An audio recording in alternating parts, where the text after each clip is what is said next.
Magandang araw po sa inyong lahat. Gagawa tayo po ngayon ng brownie yulog mula sa sikat na bakery sa London, ang Pinch Bakery. Matatagpuan niyo po ang recipe, original recipe sa kanilang website. So ang paggawa po nito is i-melt po natin yung chocolate at saka yung butter using bain-marie method.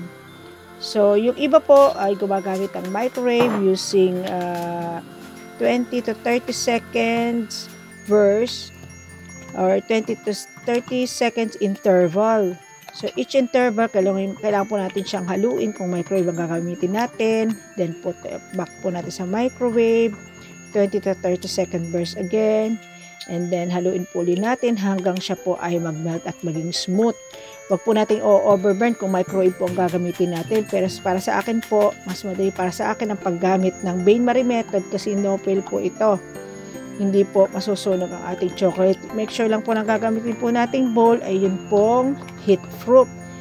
At hindi po siya lumalapat dun sa hot water. So ang ginawa ko po, nag-boil po ako ng tubig na mainit para maging mabilis. Inilagay ko po sa saucepan.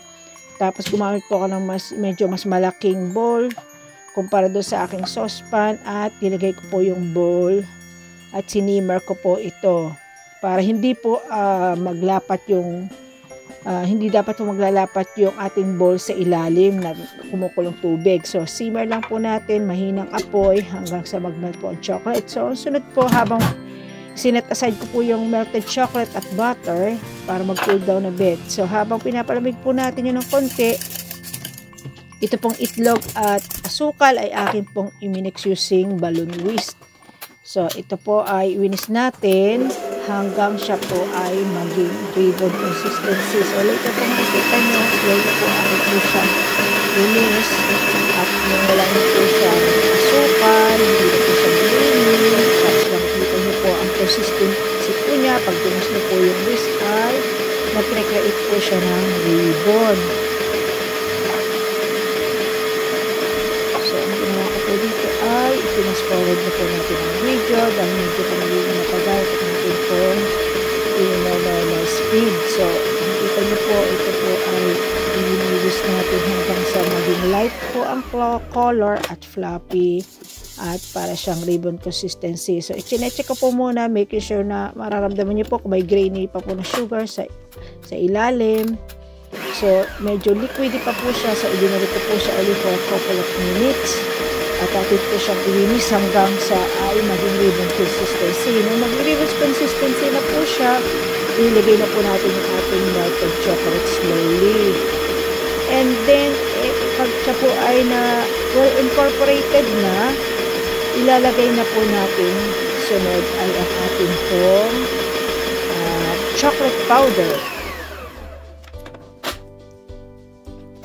So, yan po. Okay na. Well incorporated na po ang ating pong mixture. Ang egg and sugar at ang ating pong melted chocolate. Ilagay na po natin ang chocolate powder. And itin pong isisip siya para po wala pong lumps. Masigurado po natin na wala po siyang buo-buo. Kundi mahirapan po tayo mamaya na siya ay i-mix. So, yan po atin pong sinif o sinala para mawala po yung buo-buo. And then sunod po natin ay ang ating flour. So gumamit lang po ako dito ng plain flour para sa ating brownie.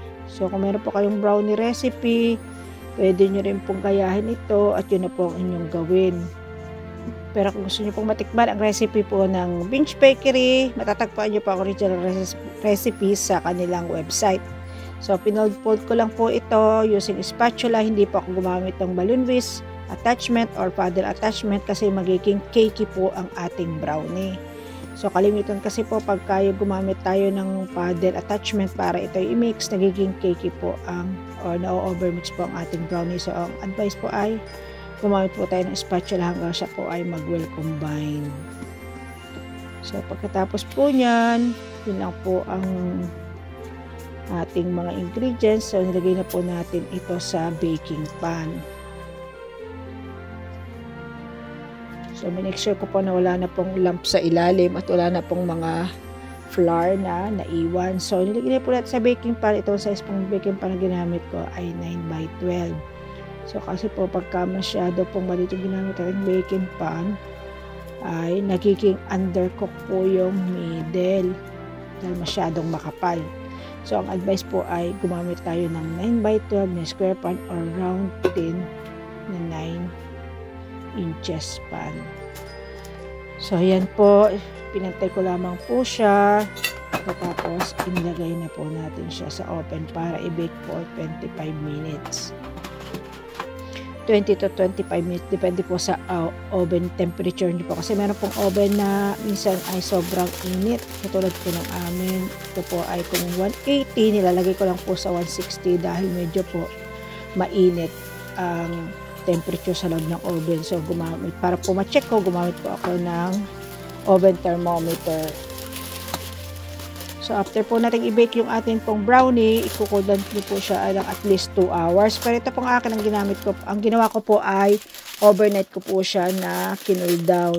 Tapos saka ko po siya gagawing hulog. So, overnight apart ko po siya para po siya ay madali pong ma-break po sa ating pong mixer. Gumamit po ako ng paddle attachment. Pagkatapos siya po ay aking break apart. So, yan po, pinaghiwa-hiwalay ko po siya. Hanggang siya po ay parang maging crumbs. So, pagkatapos po nito, at siya po ay complete lang na, nagkahiwa-hiwalay o nadurog. So, akin na po siya. Itetest kung siya po ay mag-i-stick together. So, ayan. Kinipil-kipil ko po yan. Kung makikita nyo po ay pagkatapos po ay akin pong itines kung siya po ay mag-i-stick together. So, kinipil ko lang po siya. Ayan, kung makikita nyo po, siya po ay nag-i-stick together. So, kung halimbawa po ang inyo pong nagawang brownies o ang inyo pong recipe ng brownies ay medyo hindi po siya nag-stick together, lagyan nyo lang po ng konti pong chocolate ganache or yung iba po gumagamit po ng konti pong milk. So, i-sprinkle lang po siya ng konting milk para po siya ay maging moist. Pagkatapos po ay ilalagay na po natin siya sa tray. Medyo nahirapan po ako dito kasi kailangan po meron kayong strong arms and strong hands para po siya ay i-press. So, medyo mahirap po ang paglalagay. Siguro po kung lagi kayo nagbe-bake araw-araw at sanay po, ay kaya nyo po ito. Dahil ako po ibirang mag-bake, kung kailangan po may free time, saka lang po ako nakakapag-bake. At first time ko pong gawin itong brownie yulag na ito. Ito po ay suggested sa akin ng aking colleague. Apparently, she made this before and it tastes really good. She said, you cannot fail with brownie yulag. Sobrang sarap daw po nito. So, kaya po sinubukan natin. Ayan po. So, pagkatapos ko po siyang i-rolling pin, i-make sure na po siya ay nag-stick together, ay nilagyan ko na po siya ng spread. So, ang ginamit ko pong filling ay pistachio filling, pistachio creme. Dahil napakasarap po nitong pistachio creme na ito. Pwede rin po kayong gumamit ng Nutella or yung ating white hazelnut na sikat ng lasang filling ng Bueno, or pwede rin po ang Biscoff spread. So, yung iba po ang ginagamit po nila ay Biscoff spread po. Tapos nilalagyan din po nila ng Biscoff crumbs. So, para po mas malasa siya. So, akin po ginamit ko po ay pistachio cream. Kaya lang po, medyo napakaunti po ang lagay ko dito. So, ito po, bali, ang nilagay ko po ay 400 grams. So, medyo po manipis pala ang aking lagay. So, kung kayo po ang gagawa, I would recommend na doblehin nyo po. So, bali po ito, 2 bottle ay umabot po na 400 grams. At saka medyo napalapad po yung gawa ko. At malaki po itong ginamit ko na pan na solid kumpara doon sa aking pinag-bakingan na 9x12. So, gumamit pa po ako ng mas malaki pang pan para siya ay, kung na-notice nyo po, para po siya ay gawing brownie yulag. So, dapat po pala mas maliit na pa ng aking ginamit para siya ay gawing brownie yulag. So, dito po makikita nyo, in-spread ko na yung pistachio creme. Pero ito po pala ay medyo manipis ang aking or kokonti ang aking nilagay. Dapat pala po 4 na bottle ang ginamit ko or 800 grams na pistachio creme para mas kitang-kita po siya pag in-slice nyo yung yulag. So, medyo nahirapan din po akong mag-roll. First time ko pong mag-roll ng yulag. Kung mapapansin nyo po, ayan. So, ang isa ko rin pong pagkakamali ay gumamit po ako ng baking paper, nag-i-slide. So, I will not suggest na gayahin po ito. So, mas maigi po sa mga beginner na baker, gumamit po either ng chopping board na hindi po tumatakbo, katulad ng aking baking paper ay ako tinatakbuhan. Sobra, nahirapan ako mag-fold dito. So, mas ako ng help sa aking husband kasi siya lagi ang nagagawa ng braso de Mercedes. Napakasarap po ng kanyang braso de Mercedes na recipe. At napakaling din niyang mag-roll ng braso de Mercedes. So, hindi po nag-crack-crack ang tabi. Ayan, tinulungan po niya ako kung paano ko po ito magiging itsurang yulag. So, ayan, at kung paano ko po ito na-roll ay sa help po ng aking husband. So, binuhat-buhat lang po daw at saka i-fold. Ayun. So, finally po nagawa ko yung roll pero medyo 3/4 lang. Kinulang ako ng 1/4. So, ayan. Pero itsurang yulag din siya in the end. So, ayan po, after po niyan, itatabi ko na po siya sa fridge. Usually po ay 2 to 3 hours po dapat nating palalamigin para siya ay mag-set. So, ito pong akin ang ginawa ko po ay, ginawa ko po siyang mag-set. Iniwak po siya sa fridge overnight. And then, after po following day, so, gagawin ko na po, talagyan ko na po siya ng toppings. So, nag-ask po ako ng help from my son. So, pinagawa ko po siya ng holly as design o decoration. Pero kayo po ang mag-decide. Depende po sa gusto nyong decoration na ilagay. So, ito po ang napili ko. Pero pwede rin nyo pong lagyan ng red cherry or black cherries. Para siya ay mas colorful yung red cherry kung gusto nyo. Meron din pong iba naglalagay ng mga chocolate or sprinkle, Christmas sprinkle, or kung iba naman pong occasion nyo gagamitin, ang parang roll cake na ito o roll brownie, pwede nyo pong lagyan ng ibang decoration. Depende po sa okasyon. So dahil po Christmas season, ang ginawa po natin ay holly para siya ay maging Christmas yulag. So, ito pong brownie yulag na ito ay napakasarap. So, ito po, ang technique pong ginamit ng aking anak ay easy and simple step. Kahit wala po kayong cutter, pwede nyo pong gamitin. At ang inyong teaspoon sa kusina. At hindi nyo na po kailangan ng cutter. Kung wala po kayong cutter ng holly, gawin nyo lang po itong simple step na ito. Ang magaling po sa art itong aking anak, kaya niyang magawa. Mula lang po sa ating teaspoon sa kusina. Ayan. Gagawin po natin ito ng separate video para mas slow po nyong makikita kung paano niya ginawa. Ayan. Napakaganda po ng design na holies para sa ating yulag. So, ayan. Nilagyan-lagyan nga po ng design para po ito ay magmukhang leaf. Ayan. So, depende po sa inyo kung ano pong dekorasyon ang gusto nyo sa top. Pwedeng sprinkle or fresh fruit like cherry or yung cherry na may sugar na nabibili sa mga supermarket, black cherry or red cherry, or yung Christmas sprinkle. So, depende po sa gusto nyo. So, ito na po ang napili naming design sa ating holly for the Christmas season. Ayan po. So, dahil po Pasko, ay gumawa po tayo ng brownie yulag instead po na Christmas cake. So, sa mga nagdaan kasi pong taon, ay puro yung pong vanilla chiffon cake ang ginagawa ko na may decoration po ng Christmas.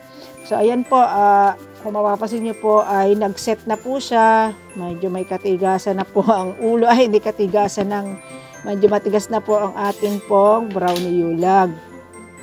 So, i-decorate na po natin siya. So, tinikat ko na po siya from the fridge. So, kailangan po natin i-slice muna yung tabi. So, tanggalin po natin yung parte na hindi kaaya-ayang tingnan ang shape. So, hindi po maganda aking pagkaka-shape dyan. Ayan, tinanggal po natin. So, kung nakita nyo po sa tabi, sabi ko po sa inyo, medyo kulang po ang aking filling na nailagay. Hindi po masyadong makita yung ating filling na green. At hindi nakita yung shape ng ating yulag. Para siyang naging ano daw, para siya laging Wagyu beef. Meron siyang parang map ng fat from the meat. So, ayan po, sana napatawa ko kayo sa aking small joke. Ayun, lagay po natin ang ating melted chocolate. So, ito pong melted chocolate na ito, hindi na po ako gumamit ng Ban Marie kasi nagmamadali at marami po tayong gagawin. May mga pa-order po si Mister. So, i-microwave ko na lang po ito, katulad po ng sinabi ko kanina. Kung sa microwave nyo po i-melt ang chocolate nyo, i-melt nyo po siya ng mga 20 to 30 seconds interval. Then, ihaluin nyo po siya para po siya ay mag-smooth at mag-melt together. So, balik nyo po ulit, 20 to 30 second burst, 20 to 30 seconds intervals in microwave hanggang siya po ay mag-melt na together. Huwag nyo pong i-overmelt sa microwave kasi siya po ay madaling mag-burn. So, bali po siguro umabot sa akin lang ng 1.5 minute, 30 seconds, then mix, 30 seconds, then mix again, and then 30 seconds. So, hanggang 1.5 minute lang po ginagawa. Tapos, hinalo ko na lang, hinapulo po siya hanggang siya po ay mag-smooth na. So, ayan po, kung makikita nyo po ay in-spread ko na po yung ating melted chocolate. So, bali po ang ginamit ko ay milk chocolate at nilagyan ko lang po siya ng 1 tablespoon ng oil.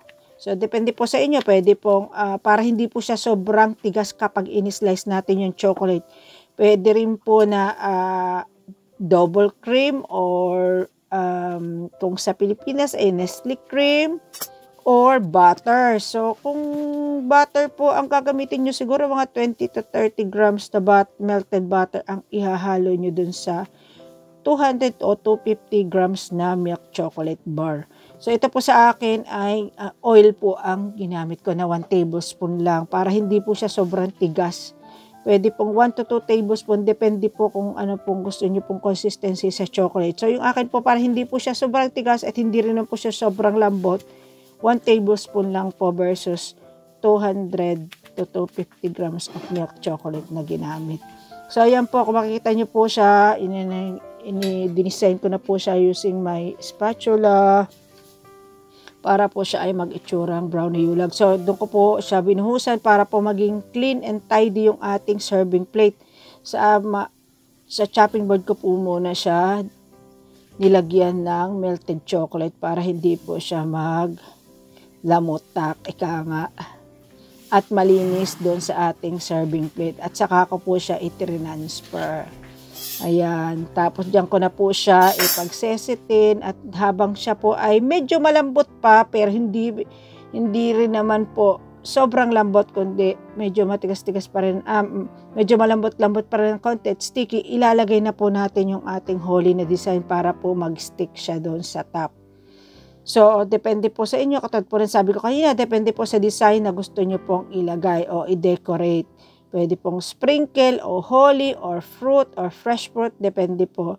Ito din pong recipe, ito din pong brownie yulag na ito or brownie roll, chocolate roll or chocolate brownie roll ay pwede nyo pong gawin sa ibang okasyon para po sa akin, hindi lang sa Christmas. O may special occasion, pwede pong yun ang i-decorate nyo on top para po siya ay mag-suit sa occasion.